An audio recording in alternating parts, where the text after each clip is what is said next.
नमस्कार, मी सुप्रिया नवीन एका ब्लॉगमध्ये आपलं मनापासून स्वागत करते। तुम्हाला आजचा दिवस सुखाचा, आनंदी आणि आरोग्यदायी जाओ। तुम्ही जी काही स्वप्न पाहिली असतील ती सगळी स्वप्न तुमची पूर्ण होत। त्याचबरोबर शुभ सकाळ सर्वांना। सकाळची वेळ आहे आणि सकाळी सकाळी ना एक खारुताई एवढी आवाज करत होती ना, म्हणजे एवढं बोलत होती ना, कदाचित तिला ना पाणी प्यायला इकडं माठाजवळ यायचं असावं, पण तिला नाही येताच आलं नाही, कारण लांब आहे ना माठ तो। तिथं उडत उडत पक्षी येतात आणि पाणी पिऊन जातात। सकाळची वेळ आहे, सूर्योदय झालेला आहे आणि तिचा आवाज सुरुवातीला मी तुम्हाला ऐकवलं तर खूप आवाज करत होती। लवकरच मी तिच्या पाण्याची आणि खाण्यापिण्याची व्यवस्था करणार आहे। तर मला असं पुढं टांगतं असं भांडं काहीतरी झाडाला म्हणजे अडकवलं पाहिजे, जेणेकरून ती खारुताई पाणी सुद्धा पिल आणि खायला तिला शेंगदाणे वगैरे तिथं ठेवता येतील। त्याची सोय मला लवकरात लवकर केली पाहिजे। असो, तर मागच्या व्हिडिओमध्ये ताईंनो मी साफसफाईचा जो व्हिडिओ आहे तो तुमच्याबरोबर शेअर केला। तर सगळे डबे जे आहेत ना, A to Z म्हणूया आपण, किचनमधले जे डबे ते सगळे स्वच्छ झालेले आहेत आणि अशा पद्धतीनं ना स्टिकर लावून व्यवस्थित डब्यामध्ये ज्या त्या वस्तू ज्या आहेत त्या भरून ठेवलेल्या आहेत। आता उन्हाळी काम जे आहे, तर उन्हाळी काम पूर्ण झालेले आहेत ना, तर पापड, सांडगे, लाल तिखट, हळद, हे सगळ्या ज्या आहेत ना उन्हाळी काम जे केलेले आहे, वर्षभरासाठी डाळी करून ठेवलेल्या आहेत। तर बेसन पीठ सुद्धा दळून ठेवलेलं आहे, घरवी डाळ तयार केली। मागच्या व्हिडिओमध्ये सुद्धा मी तुमच्याबरोबर शेअर केलं की चणा डाळ जे आहे, तर चणा डाळ तयार केली आणि चणा डाळचं पीठ जे आहे ते घरच्या गिरणीमध्ये दळून ओरिजिनल असं बेसन पीठ म्हणजे तयार केलेलं आहे। तर आम्ही कधीही बेसन पीठ विकत नाही घेत, कारण बाहेरचं विकतचं जे बेसन पीठ असतं ना भेसळयुक्त असतं, तर त्यामुळं आणि बेसन पीठ वगैरे हळद हे सगळं घरीच तयार करतो। तर असो, हे सगळे व्यवस्थित भरून ठेवलं। किचन आज ना किचनचा जो एक भाग आहे ना, तो एक कोपरा जो आहे तर तो खूप स्वच्छ दिसत होता। म्हणजे रॅकचा जो कोपरा आहे, रॅकवरची जी काही भांडी आहेत, तो सगळा कोपरा स्वच्छ दिसत होता। पुढची जी बाजू आहे किचनची ती क्लीन करायची राहिलेली आहे। तर सगळं एकदमच नाही करता येत, मग सगळं जर एकदमच काम केलं की मग तब्येत बिघडते असं होतं आणि 2 दिवस आपले व्हिडिओसुद्धा आले नाही, रेग्युलर व्हिडिओ येत नाही आहेत। तर त्याचं हेच कारण आहे की तब्येत अधनमधनं बरी नसते आणि उन्हाळ्याचं काय होतं ना, उन्हाळ्याचं एक तर जेवण जात नाही आणि मग प्रतिकारशक्ती कमी कमी होते माझी, पाणी भरपूर प्रमाणात पिलं जातं। असो, आता ना मी इकडं हॉलमध्ये आले।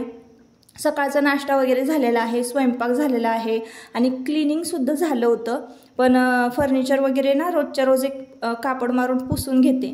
पण झालं असं की तर जे काही फर्निचर घेतलेलं आहे नवीन, तर त्याचं पूर्ण डीप क्लिनिंग म्हणजे खोलून वगैरे जे असतं का नाही, तर अशा सगळा उद्योग ना मला करायला बरोबर जमतो बघा ताईंनो। म्हणजे नाही का, नट खोला आणि सगळं हे एक एक पार्ट बाजूला काढा, तो स्वच्छ करा आणि परत जोडून ठेवा। तर हे किडे कुणाच्या अंगात असतात बघा, मला नक्की कमेंट करून सांगा। असं माझ्यासारखं बारीक काम करायला कोणाला आवडतं सगळं खोलून वगैरे। तर मी काय केलं, एक जो टेबल आहे ना, एकदम हेवी टेबल आहे बघा ताईंनो हा फर्निचरमधला, आणि ना त्या काचेच्या फटीतून एवढी आतमध्ये धूळ जाऊन बसली होती ना, त्या स्टोन जे कलर होते ना, तसा कलर फिकट दिसायला लागला होता। तर मग मी ती नट वगैरे काढले आणि काच जी आहे ना, तर आत हात घालून काच पुसता येत नाही ना, तर मग कधीतरी ही पूर्ण डीप क्लीन असं केलं पाहिजे हे फर्निचर। म्हणून मग मी ती नट आजूबाजूला होते ना, ते नट काढले आणि ती काच आहे ना सेपरेट बाजूला केली आणि काच बघा आता मी पुसून घेणार आहे। तर हे लिक्विड आहे काच पुसायचं, तर तेच टाकून मी ही काच आहे ना दोन्ही बाजूनी स्वच्छ पुसून घेणार आहे आणि परत मग ती TV पॉईंटला लावून देणार आहे। तर असं डीप क्लिनिंग ना कधीतरीच निवांत वेळ असेल ना त्यावेळेलाच करता येतं। आता मला ना हे सगळे स्टोन गोळा करायचे होते आणि स्वच्छ धुवून वाळवून मला परत तिथं भरायचे होते, पण एवढा इतका वेळ नव्हता माझ्याकडे। होता तेवढ्या वेळात मी अगदी थोडं हे सगळं काम केलेलं आहे। तर म्हटलं कुठे ते खडे धुवत बसा आणि मग परत वाळवा आणि भरा असं। तर काच वगैरे पुसून, खडे वगैरे पुसून पुन्हा एकदा चकचकीत असा टेबल केलेला आहे। तर मागच्या व्हिडिओमध्ये बघा कमेंट आली होती मागच्या व्हिडिओच्या खाली की ताई तुम्ही देवांजवळ जे कासव ठेवता, कासवाचं भांडं, तर नक्की त्या कशासाठी भरून ठेवता, पाणी भरून ठेवता त्यामध्ये, किंवा काय आहे का त्यामागचं लॉजिक आम्हाला सांगा। तर लॉजिक वगैरे काही नाही बघा ताईंनो। तर मी ना कनेरी मठ जे आहे आपलं कोल्हापूरचं, तिथं गेले होते, तर तिथं बरीचशी मातीची भांडी मिळतात बघा. त्यातनं मला हे एक छोटंसं भांडं जे आहे कासवाचं ते इतकं आवडलेलं ना, कारण ते आखीव रेखीव, त्याचं नक्षीकाम, कासवाची शेपटी, पाय, डोळे, तोंड इतकं छान होतं ना ताईंनो. तर खूप रेखीव मला वाटलं हे कासवाचं भांडं आणि मग मी ते घेऊन आले. आता याचा वापर तरी काय करायचा, तर मग ना पाणी भरून मी देवघरामध्ये हे ठेवायला लागले. आणि हे आता आजी की नाही आपल्या फिरायला जातात, इव्हिनिंग वॉकला जातात आणि संध्याकाळी फुलं तोडून म्हणजे जास्वंदाच्या कळ्या, मोगऱ्याच्या कळ्या घेऊन येतात देवासाठी. मग ते देवासाठी आम्ही काय करतो, ती फुलं पाण्यामध्ये ठेवतो आणि मग सकाळपर्यंत ती छान उमलतात. तर ह्या भांड्याचा उपयोग होतो मग त्यासाठी. असं पण आपण स्टील किंवा इतर कुठलं धातूचं जर भांडं वापरलं असतं तर मला घासायचा खूप व्याप पडला असता. मातीचं हे भांडं आहे, त्यामध्ये पाणी भरून ठेवलं की छान थंडगार पाणी होतं आणि त्या थंडगार पाण्यामध्ये ना फुलंसुद्धा छान उमलतात.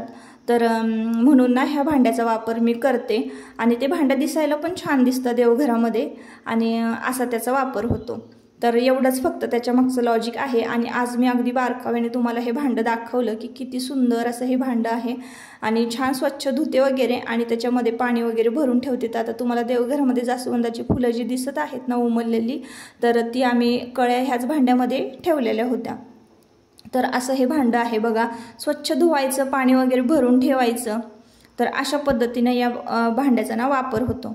तर असं ताईंनो अजून एक अशी कमेंट होती की तुम्ही आजी बाबांची रूम, म्हणजे त्या ताई अशा म्हणाल्या की तुम्ही सासू सासऱ्यांची रूम जी आहे बेडरूम ती कधी स्वच्छ करता की नाही, त्याचं कधी क्लिनिंग करता की नाही. तर मी तेव्हाच त्यांना उत्तर दिलेलं होतं की त्या बेडरूममध्ये ना असा अंधार असतो बघा ताईंनो, आणि तिथं शूट करायचं म्हटलं ना तर काय म्हणजे व्यवस्थित येतही नाही शूटिंग. आता मी शूटिंग करत नाही याचा अर्थ असं नाही आहे की मी क्लिनिंग करत नाही, असं होणार आहे का ताईंनो? संपूर्ण घर मी स्वच्छ करणार आहे आणि आजीबाबांची रूम स्वच्छ करणार नाही असं होईल का? ते पण माझंच घरच अख्खं माझं आहे म्हटल्यानंतर मी स्वच्छ करणारच ना. तर त्यातला हा भाग आहे. तर आजीबाबांची बेडशीट वगैरे क्लीन करते. जास्त काही फर्निचर त्यांच्या रूममध्ये नाही आहे.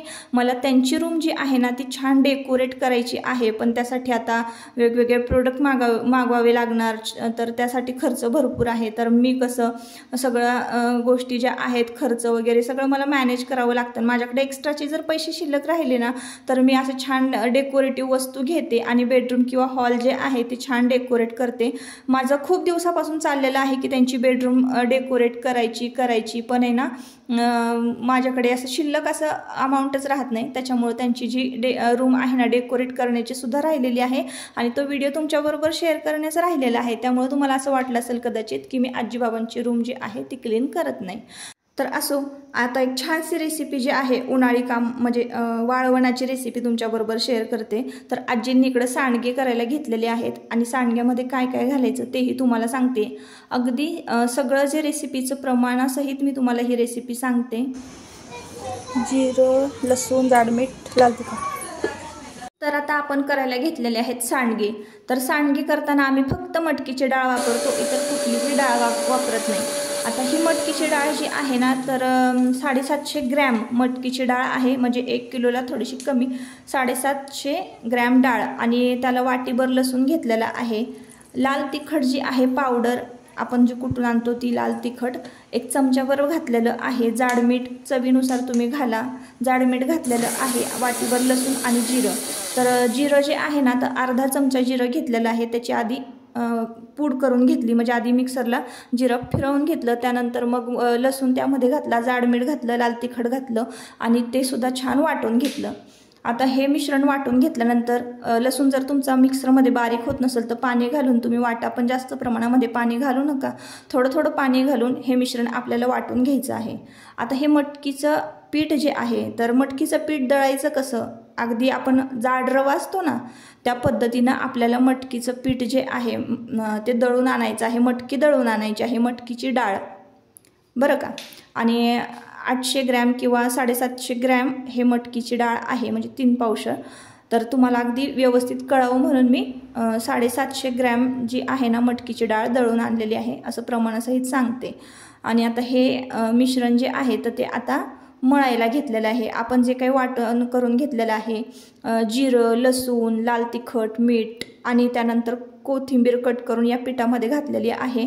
आणि थंड पाण्याने बरं का पीठ मळून घ्यायचं आहे. गरम पाणी नाही घालायचं, त्यामध्ये थंड पाणी घेतलेलं आहे. आणि थंड पाण्यानं हे पीठ जे आहे आपल्याला ते छान मळून घ्यायचं आहे. अगदी सोपी रेसिपी आहे ताईंनो, तुम्ही कधीतरी करून बघा. आणि एकदम साधी सोपी आणि झटपट होणारी आहे. तर एवढं पीठ आपलं मळून झालेलं आहे. छान घट्ट असं पीठ मळायचं. आता आजींनी ना सांडग्याचं पीठ मळून छान भिजायला ठेवून दिलेलं आहे. आणि जो काही बाजार घ्यायला गेल्या होत्या ना आजी मार्केटमध्ये, तर आजी आणि बाबा बाजार घ्यायला गेल्या होत्या त्यावेळेला ना घरामध्ये भरपूर असा पसारा होता ना, सगळं क्लीन करून घेतलं. छान लादी वगैरे स्वच्छ पुसून घेतली, जेणेकरून भाज्या ज्या आहेत ना त्या आल्या की आपण असं फरशीवर ठेवतो. तर त्या साठी ना आजी बाबा मार्केटला गेले की मी लगेच डेटॉल वगैरे पाण्यामध्ये टाकून स्वच्छ लादी पुसून घेत असते. मग आपल्याला कसं बाजार जो आहे तो छान व्यवस्थित निवडता येतो.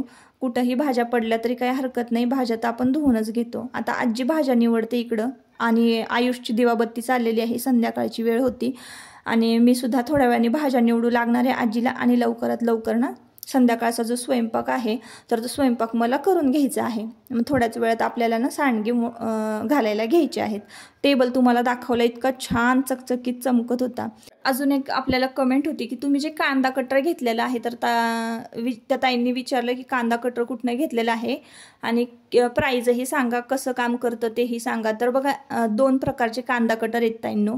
एक ना त्याला एक अशी दोरी असते बघा ना, असं ओढायचं सरळ, तर कांदा बारीक होतो त्यामध्ये. आणि एक अशा पद्धतीनं आहे बघा, असं नुसतं प्रेस करायचं.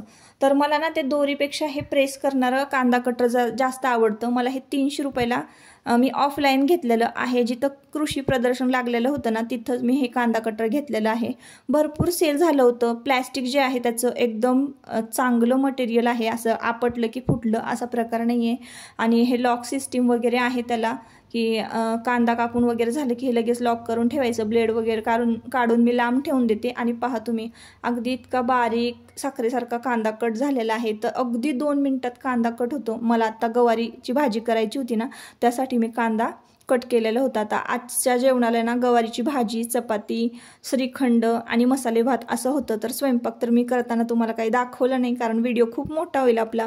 आणि मी स्वयंपाक करत असताना ना पटपट आम्ही दोघींनी भाज्या निवडून घेतल्या. आणि मी स्वयंपाक करत असताना आजींनी ना इकडं सांडगे सगळे म्हणजे तोडून घेतले होते.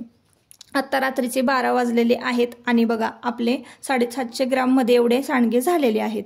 तर अशा पद्धतीने ना निवांत बसून संध्याकाळच्या वेळेला टीव्ही बघत बघत हे सांडगे तोडून झालेले आहेत. आता हे सांडगे झाकून ठेवायचे आणि उद्या सकाळी उन्हाला छान वाळवून घ्यायचे. एका उन्हामध्ये हे सांडगे छान वाळतात. तर असंच निवांत, असं समजा की हे उन्हाळी कामाची नाईट शिफ्ट होती.